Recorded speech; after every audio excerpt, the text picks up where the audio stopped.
अखेर जे घडायचं नव्हतं तेच झालं. फडणवीसांना अंदाज आलाच नाही.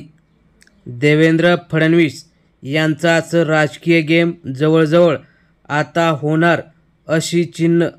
दिल्लीतून आली मोठी बातमी. एकनाथ शिंदे, अजितदादा या दोघांनी शांत राहूनच देवेंद्र फडणवीसांचाच गेम केलेला दिसत आहे. नेमकं काय झालंय हे सविस्तर बघण्याअगोदर चॅनलवर जर तुम्ही नवीन असाल तर चॅनल सबस्क्राईब करून बेल आयकॉन प्रेस करा, म्हणजे रोज नवनवीन राजकीय तसेच इतर घडामोडी तुम्हाला बघायला मिळतील. तर आपण सुरुवात करूया की नेमकं काय राज्याच्या राजकारणात घडणार आहे. गेल्या काही दिवसापासून मराठ्यांचं जोरदार आंदोलन राज्याच्या राजधानीत मुंबईत होत आहे.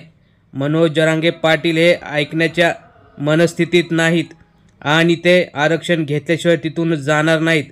मला गोळ्या मारा तरी मी इथून हटणार नाही अशी त्यांची ताटर, जशी मराठ्यांची भूमिका असते तशीच आहे. आता देवेंद्र फडणवीस हे एकटेच पडले आहेत. गेल्यावेळी शिंदेंनी आपल्या चातुर्याने जरांगे पाटलांना वाशीवरून परत पाठवलं होतं. आता मात्र देवेंद्र फडणवीस यांना काहीच सुचत नाही आणि जरांगे पाटलांचं टार्गेट हे देवेंद्र फडणवीसच दिसत आहेत. त्यांनी ना अजित पवारांवर टीका केली ना एकनाथ शिंदेंवर, उलट त्यांचं कौतुकच केलं. मात्र फडणवीस यांचा राजकीय गेम कोण करत आहे यामागचा सूत्रधार सर्वांना असं वाटत आहे की अजित पवार आणि एकनाथ शिंदे या दोघांनीच देवेंद्र फडणवीस यांना अशी कोंडी त्यांची केलेली दिसत आहे. कारण मराठ्यांचं आरक्षण हे त्यांना मिळालंच पाहिजे असं म्हणत शिंदे गटाचे, राष्ट्रवादीच्या अजित पवारांचे अनेक आमदार खासदार जरांगे पाटलांना भेटून जात आहेत. त्यामुळे आता शासन म्हणजे सरकारमधीलच काही मंत्री, आमदार, खासदार जर असं बोलत असतील तर देवेंद्र फडणवीस यांची मोठी अडचण होऊ शकते.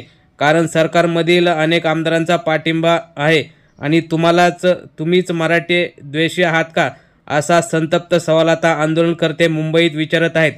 त्यामुळे देवेंद्र फडणवीस यांचं जे राजकारण आहे ते कशा प्रकारे संपत चाललं आहे याची प्रचिती येते.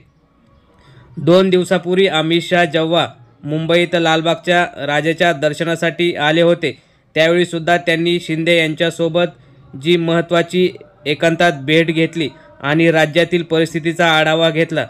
त्यावरून जे राज्यात जातीय राजकारण चालू आहे त्यावरून शिंदेंना जर मुख्यमंत्री केलं तर राज्यातील जी काही कामं आहेत आणि जे राजकारण जातीचं चालू आहे असं थांबेल असं अनेक जाणकारांनी शहांना सांगितल्याचं समजतं. त्यामुळे आता मुख्यमंत्री पदावरून उचलबांगडी होण्याची वेळ देवेंद्र फडणवीस यांची आलेली दिसत आहे. तसेच सोबत जी काही शिंदेंच्या खासदार आहेत त्यांचीसुद्धा गरज भाजपला आहे. त्यामुळे आता देवेंद्र फडणवीस यांना बसून मराठा जातीतील मराठा मुख्यमंत्री देवेंद्र फडणवीस यांना सोडून शिंदेंना केलं तर मात्र मराठे शांत होतील असा अंदाज भाजपाने घेतल्याचं सध्या दिसत आहे. त्यामुळे आता पुढील 10 ते 15 दिवसात राज्याच्या राजकारणात भूकंप होऊन शिंदेंनी देवेंद्र फडणवीसांना कसं साईडला केलं यावरून जोरदार चर्चा रंगणार आहे. कारण शिंदे हे असे तसे राजकारणी नाहीत. त्यांनी ज्या ठाकरेंनी त्यांना बनवलं त्यांना धोका देऊन त्यांचे आमदार, पक्षचिन्ह सगळं पळून पुन्हा राजकारण केलं, मुख्यमंत्री झाले. ते देवेंद्र फडणवीस यांना सोडतील का?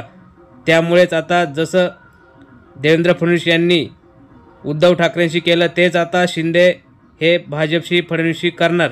त्यामुळे आता येणाऱ्या काळात देवेंद्र फडणवीस यांनी जे राजकारण, नीच राजकारण राज्यात केलं त्या कर्माची फळं त्यांना भेटतील असंच दिसतं. त्यामुळे आता येणाऱ्या काळात मराठे तर ऐकणार नाहीत, परंतु भाजपा काही करून राज्यातला हा गोंधळ संपवणार यात मात्र शंका नाही. आणि त्याचीच पहिली पायरी म्हणजे देवेंद्र फडणवीसांना हटवून शिंदेंना पुन्हा मुख्यमंत्रीपदी बसू शकते. त्यामुळे राज्याच्या राजकारणात काही होऊ शकतं हे आपण गेल्या 2 ते 3 वर्षात बघितलं आहे. मित्रांनो, तुम्हाला काय वाटतं? भाजपाने जरी मुख्यमंत्री बदलला तरी भाजपाला मराठा किंवा मराठी माणूस हा माफ करेल का? तुम्हाला काय वाटतं? तुम्हीसुद्धा तुमच्या प्रतिक्रिया कमेंट बॉक्समध्ये जरूर कळवा. धन्यवाद. जय हिंद, जय महाराष्ट्र.